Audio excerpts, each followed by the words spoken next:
Hello, everybody. Welcome to Innovation Root Studio. I'm your host, Noopur, and I'm back with another interesting discussion today. And I have Mr. Aadesh Goyal, who is CHRO at Tata Communications, to discuss some current trends and current ideas and how to be able to sail through um, the kind of uh, volatile and uncertain environment we are living in. So, hello, Mr. Adesh. Hi, Noopur, and hi, everyone. Good to be talking to you, Noopur. Thank you. Thank you for being here. So, let me tell the people a little bit about you. As I said, Adesh is CHRO at Tata Communications. He's also an accomplished global human resource leader with proven track record in creating human resource strategies that enable the business strategy to create long-term successes. And I'm looking forward to some great insights with that kind of experience. Same here, same Uh, here. Happy to be exchanging notes, Noopur. Looking forward to it. And to begin with, I'm starting with a buzzword called future of work. And to my understanding, the future work was shifting even before the COVID outbreak. We cannot say that it happened only after that, but it definitely got accelerated in the period of 2020 and 2021. What are your thoughts on future of work considering the current scenarios, Adesh? Yeah, agree with you that the future of work was happening even before the pandemic, right? And I think what the pandemic did was bring the future of work to the present. It just accelerated everything. You know, pandemic was really a very, very big experiment. It was forced upon us. We didn't really have a choice, and it was actually a long experiment, right? And there was no way out of it, right? So all of us had to scamper, all of us had to solve problems and overcome challenges, and all of us had to innovate, right? I think what it has told us is that it is possible to work in flexible ways, right? And more virtual work is possible, and one need not be always working from an office. Right now, what the pandemic did was it took the pendulum from one side completely to the other side, right? Where only virtual work was happening, and initially, everybody had some challenges with it, but then we all started liking the good side of working only from home office or remotely, or from wherever somebody wanted to work, right? Their situation allowed them.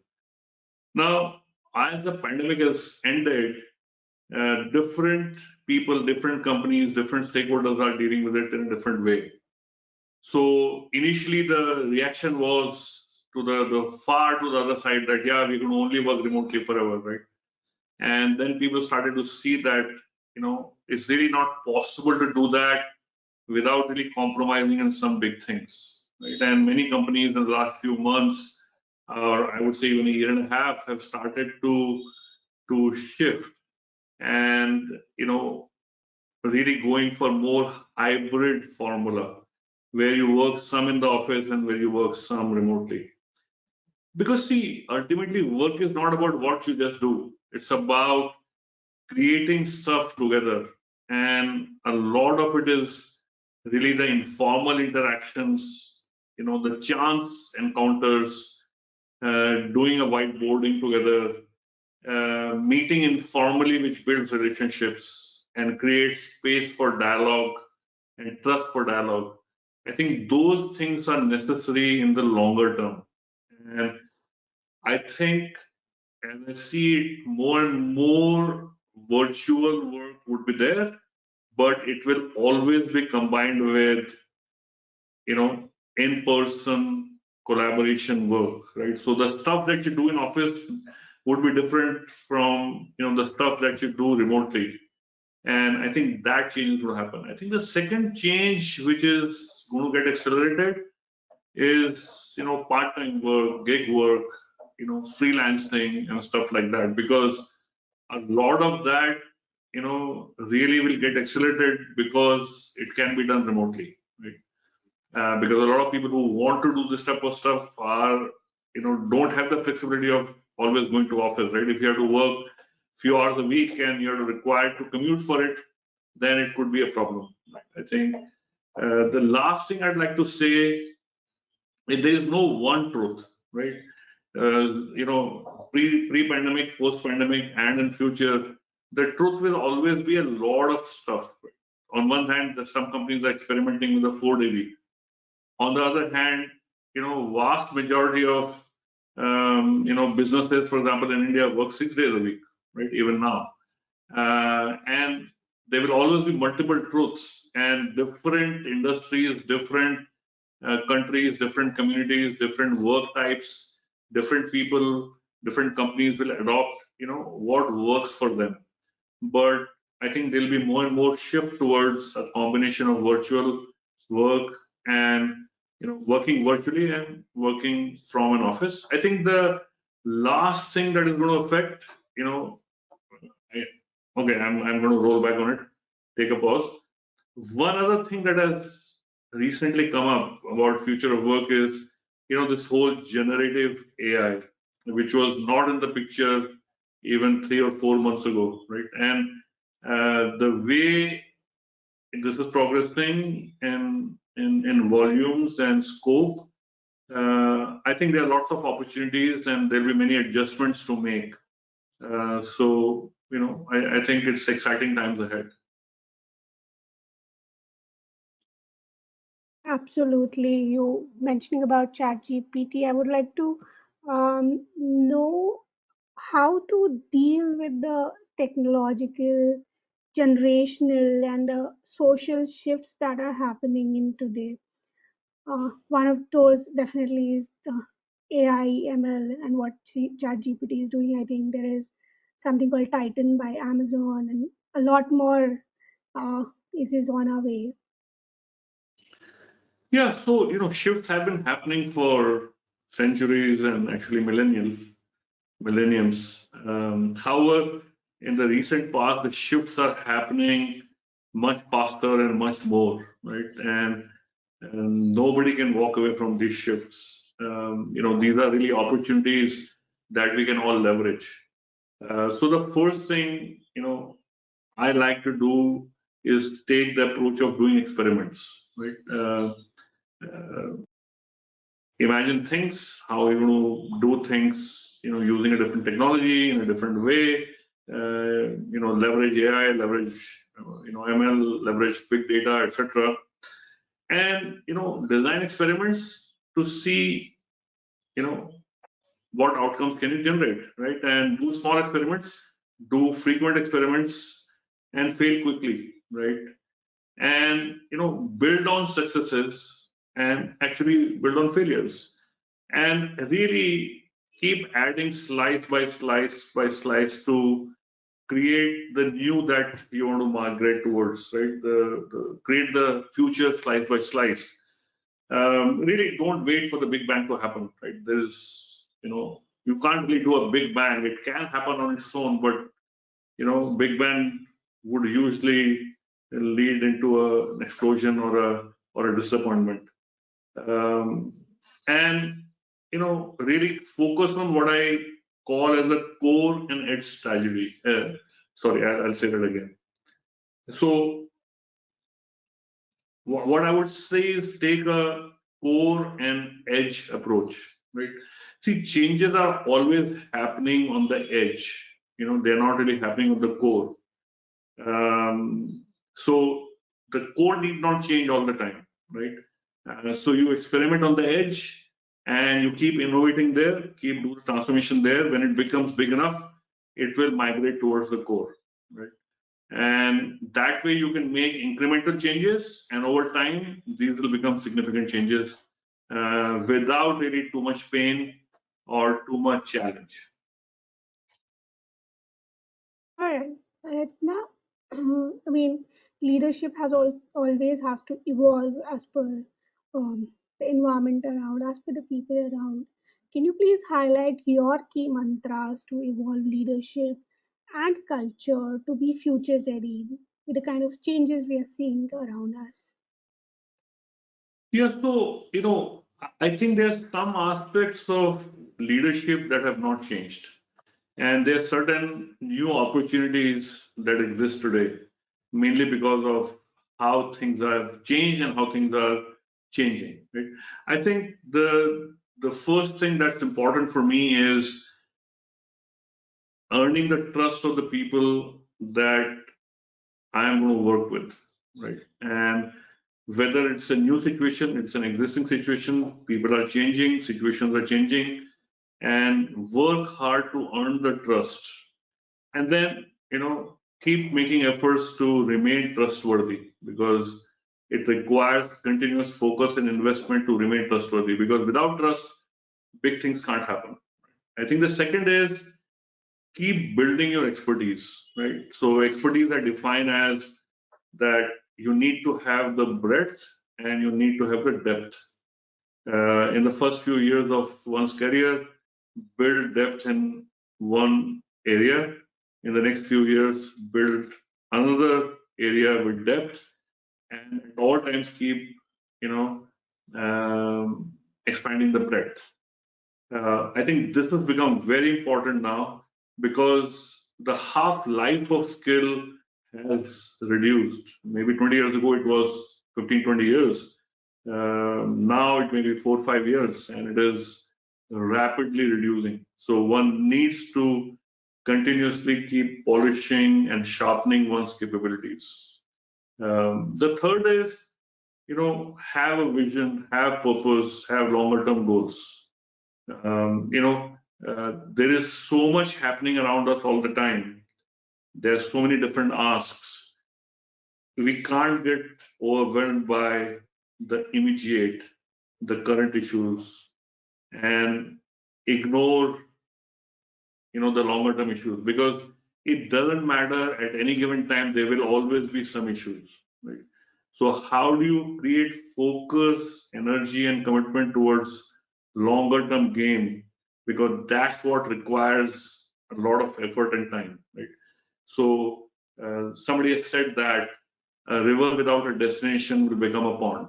It won't really be a river. Uh, I think the fourth thing I would say is, take risks and encourage people who work with you to take risks. Do experiments and ask the question: when did you fail the last time? Right? If people are not failing, then they're not taking risks. Right?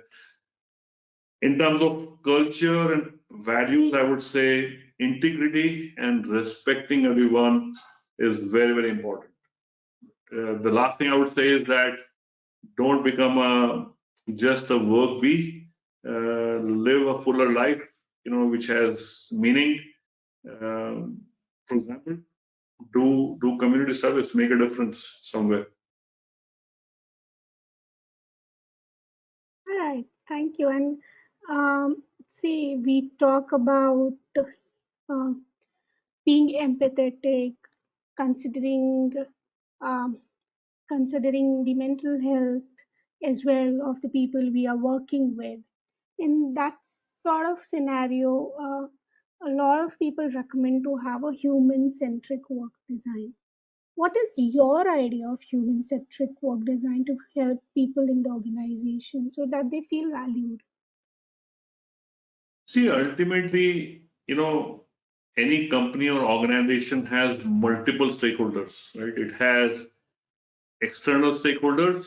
For a business, those could be clients or customers or consumers.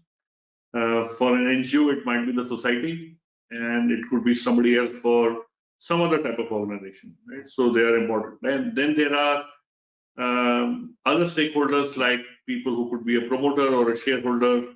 They are important. Then the society is an important stakeholder all the time, right? Because we live in a society. Aspects like CSR, sustainability, etc., are very important. Then there are internal stakeholders, right, which are employees, right? And Another example of external stakeholders would be, say, your business partners or vendors or the whole supply chain. Right?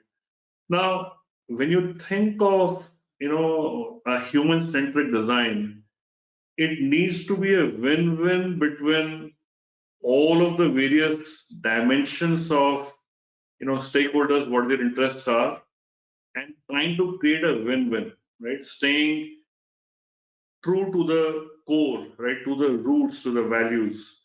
It can't be just maximizing only one dimension. So when you think of employees, you obviously need to create a very good culture where people thrive, they are excited, they are motivated, they are inspired. There is respect for everyone.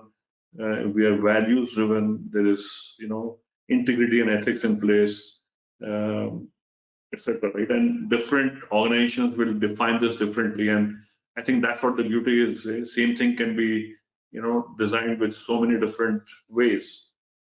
I think the second part is, if we were to take technology change, which is creating opportunities.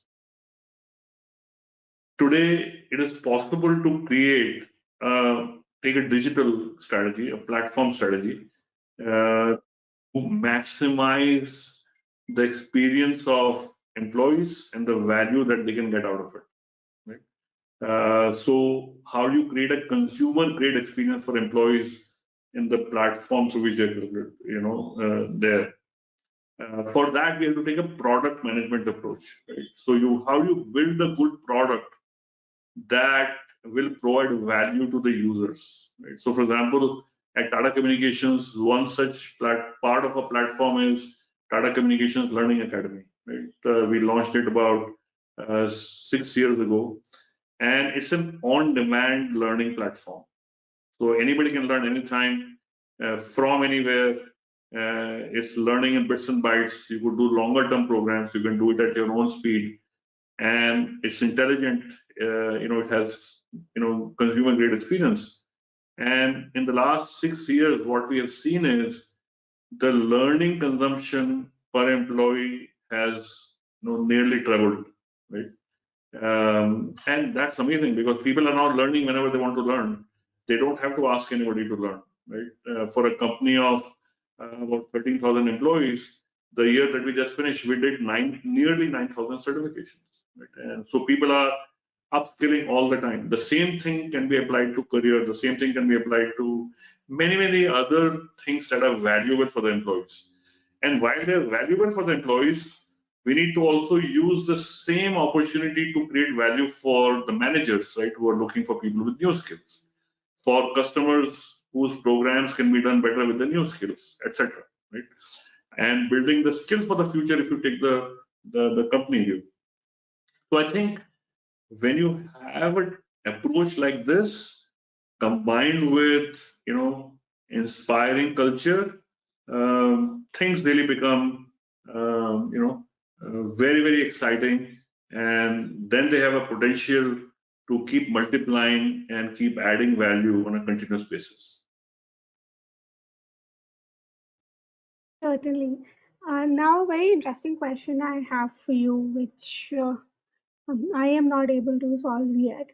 Um, if we talk about the current times and what's happening today in the market, employees intend to stay or leave the job is a growing concern for organizations. How do you deal with such issues? I mean, I'm sure you would have faced something around this, and we would like to know how you dealt with it. So there are I think we can look at two aspects to this, right? One is, what is the behavior of an employee, right? And I think the behavior of employee is dependent on that employee, and also it's really the opportunities that are available in the larger market.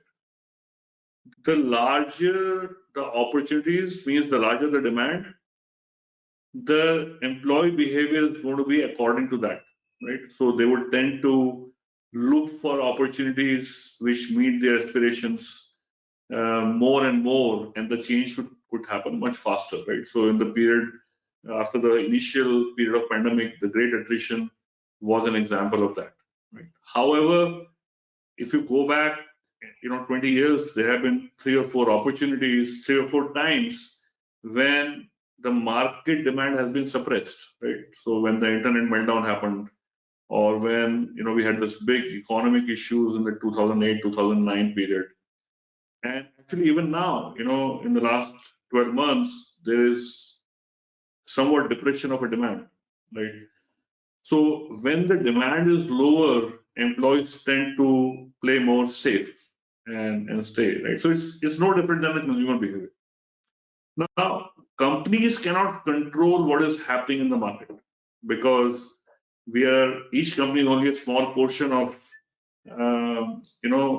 of the market, right? So when situations like that are happening, depending on big demand and small demand, I think it is useful to create short-term tactics to deal with that situation at that time. However, what always works in the long term is, the basic things, right? How is your culture? Do employees experience value? What are you known for? What is valuable for employees has not changed over the last, 5, 10, 20 years.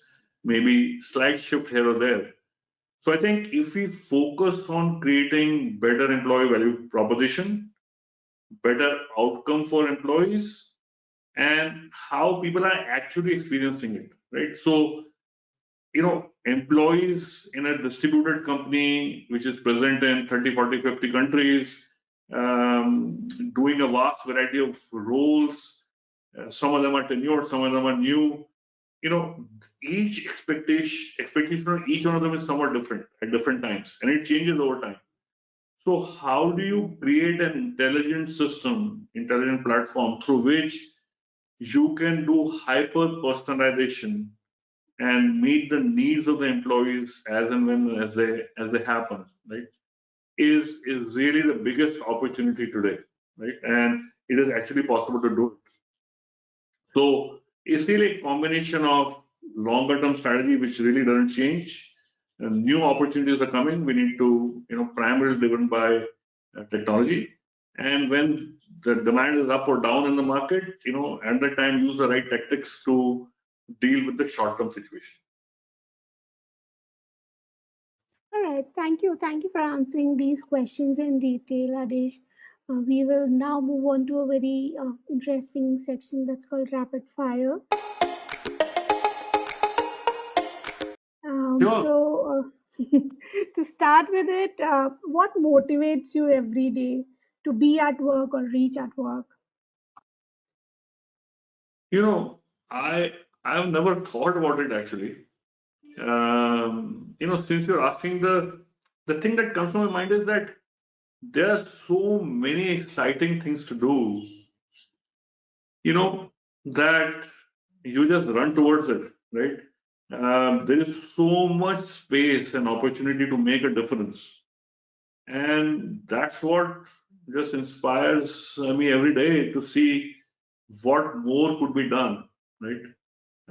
That's so exciting. I think I've been working for a long, long time, but I think the current time, I think, is the most exciting time in my career. There's so much that can be done. There's so many possibilities, almost infinite. Our imagination is, what we can do is actually limited by our imagination. Great, that's great to know. And what are you reading these days? That is actually a hard question to answer for me. I read 10 to 15 hours a week. So I read many, many things concurrently. I am reading several books at this time. One of them is Factfulness, right? It's really about how our mind perceives things and makes opinions which are not necessarily based on facts. And how can you train yourself to to to really go by the facts, right? Very, very interesting book. The other book that I've recently read, and I'm reading another one similar, is Da Vinci, Leonardo da Vinci's biography.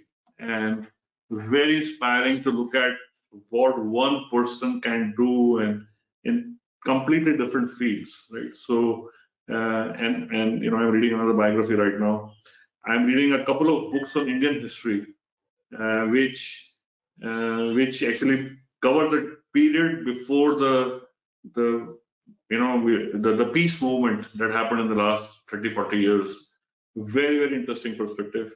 And I always read fiction. I'm reading, one right now, and I read a lot about technology, sustainability, business through multiple sources, magazines, and social media, articles, etc. So there's so much happening, and there's so much to know, and what I've seen is the more you read, the more you discuss different topics. Somehow they collide in your brain, and good ideas come out of that over time on its own. All right. That's amazing to know that you're reading a couple of things at the same time. Uh, Adish, you have a enriching body of work throughout the years. What is your biggest accomplishment? Actually, very hard to say. Anything of significance. If I look back, there were so many people involved in it. It's very hard to say that I did it. And you are always riding on somebody's shoulder, some work that somebody else did in the past. You're always collaborating and teaming with somebody else. And I can't think of anything that I can say has been a big accomplishment. But the thing that comes to my mind is that I got all kinds of responsibilities in my career, right? So I've done HR, I've done software engineering, I've done IT, I've been a CEO twice, I've been a product manager, and many other roles. Sustainability, CSR, supply chain management, and somehow I never said no to anything, right? And to be able to do so many different things over time is has been really wonderful for me. Yeah, that's really interesting to know about you. One last question is, which is your favorite quote? Do you have any favorite quote which inspires you? Oh, there are many, but the one that comes to my mind right now is from General Colin Powell, right? And it says that if you're going to look for permission, somebody is going to say no at some point of time. If you're sure that what you want to do is in the larger interest and you have thought about it, just go ahead and do it. And if it doesn't work out, apologize later, right? That's And beautiful. and I think the second thing that comes to my mind is really inspired by my foray into the art of living movement. And this is something that Gurudev Sri Ravi Shankar has said that if you go, and I'm paraphrasing a little bit, so it's not something that he may have said exactly. That if you only go by what comes to your mind, then you are going to have a very, very limited vision and life. So we need to broaden our vision. And the more we broaden our vision, the more we build our sense of belongingness. We become a part of something bigger, and then we can contribute more and more to the society and humanity. Thank you for sharing that. And we would now like to conclude this discussion. There are many interesting things that we have discussed. We would like to conclude now with your advice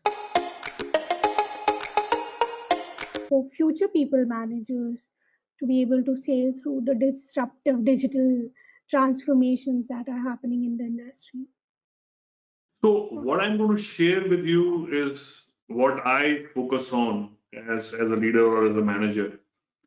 I think the first thing is earn the trust of people that you work with. Number two, make attempt to be a good coach. And the analogy that I like to take is, a coach of a sports team, right? It's really not about giving feedback or giving compliments or recognition or appreciation. It is that, of course, but it is more about how do you provide a bigger picture to your team members and how do you emphasize their or point out their strengths and how could they leverage those to build bigger capabilities and make bigger contribution. The third is how do you create win-win, right? It's not either or will really not win in the long term, right? So how do you create a win-win which is really work or business, team success, individual success, and really create good environment, right? I would say keep explaining the big picture because the big picture is not easy to understand. Not everybody has access to it all the time. Most people don't focus on it because they get consumed by what their work is, right? So keep involving them, engaging them in the big picture, and encourage learning. Right? Set an example also because like I said, half-life of skill is reducing, and for all of us to stay relevant in future, we need to keep learning new stuff and on the back of that encourage movement of people even if you have to let go the people outside of your team. Do not box them. When people move into newer opportunities, they learn new stuff and the breadth becomes bigger. And the last thing I would say is that be mad, keep focusing on making a difference. That's very interesting. Thank you, Adesh, for being with us. And there are some amazing takeaways for our future people managers and the current practitioners. I really appreciate your time and efforts. Well, thank you very much for reaching out, Noopur. It's been a pleasure to talk to you, and I hope your listeners find some of this useful.